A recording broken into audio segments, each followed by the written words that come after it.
የደቡብ ኢትዮጵያ ክልል አደጋ ስጋት ስራ አመራርና ምግብ ዋስትና ኮሚሽን ኮሚሽነር ወገኔ ብዙነህ እንዳሉት በክልሉ ከ383,000 በላይ የልማታዊ ሴፍቲኔት ተጠቃሚዎች ከተረጂነት ወደ ምርታማነት መሸጋገር ችለዋል።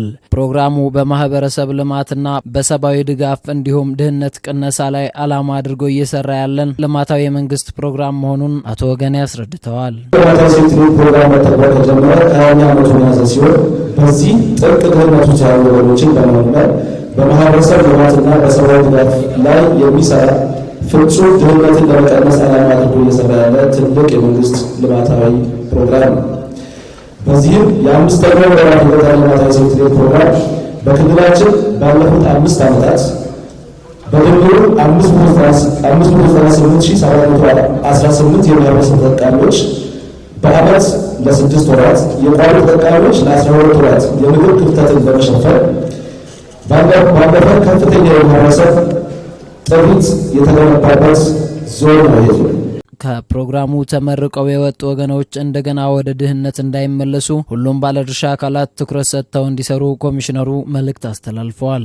78,588 የቤተሰብ ኃላፊዎችን እንዲሁም 305,195 ቤተሰቦችን ከቀበሌ ወረዳ እና ዞኖች ደረጃ የበለጠ ፕሮግራም እየተጠቃለለ ሲሆን የወላይታ ዞን ከክልላችን ትልቁንና የአንበሳውን ድርሻ የሚወስድና የወላይታ ዞን ዋና አስተዳዳሪ ረዳት ፕሮፌሰር ሳሙኤል ተሰማ እንዳሉት ላለፉት 20 ዓመታት በዞኑ የገጠር ልማታዊ ሴፍቲኔት ፕሮግራም ሲተገበር መቆየቱን አስታውሰዋል። የፕሮግራሙ ተጠቃሚዎች ከተረጂነት ወደ ምርታማነት እንዲሸጋገሩ ከዞን ጀምሮ በየደረጃው የሚገኙ አመራሮችና ባለሙያዎች የበኩላቸውን አስተዋጽኦ ማበረከታቸውን ዋና አስተዳዳሪው ተናግረዋል።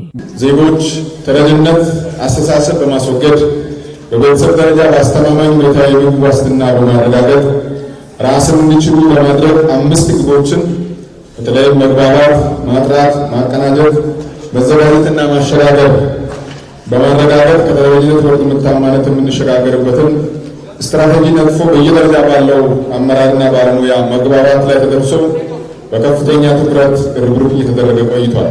በገጠር ልማታዊ ሴፍቲኔት ፕሮግራም ድጋፍ በርካቶች ኑሮ እየተሻሻለ በመምጣቱ ከተረጂነት ወደ አምራችነት እንዲሸጋገሩ አድርጎታል። በዞኑ ከ28,000 በላይ አባወራና እማወራ እንዲሁም ከ99,000 በላይ ቤተሰቦች መመረቃቸውን ጠቁመው ለስኬቱ የበኩላቸውን ጥረት ላደረጉ አካላት ያላቸውን አድናቆት ገልጸዋል።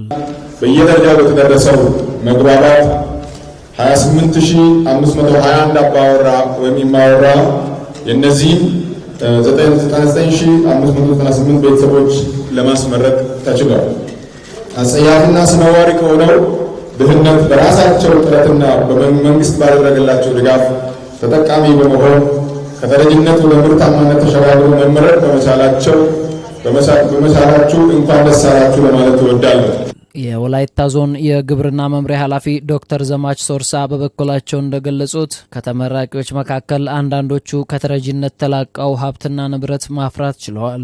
አንዳንድ ተጠቃሚዎች ከእርዳታ ላለመላቀቅ ፍላጎት የነበራቸው ቢሆንም ላለፉት 2 ዓመታት መንግስት ተረጂነትን ለማስቀረት በሰራው ስራ አበረታች ለውጥ መምጣቱን ኃላፊው አብራርተዋል። ባለፉት 2 ዓመታት ብልጽግና ፓርቲ የሚመራው መንግስት ተረጂነትን ለማስቀረት በሰራው ስራ አበረታች ለውጥ ተገኝቷል። በዚህ ዓመት ደግሞ ተረጂነትን ታሪክ ለማድረግ የሚያስችል ሰፊ ርብርብ እየተደረገ ይገኛል። ከተመራቂዎች መካከል አንዳንዶቹ በሰጡት አስተያየትም ከተረጂነት ተላቀው በምግብ ሰብል ራሳቸውን መቻላቸውን ተናግረዋል። የጓሮ አትክልቶች አሉኝ።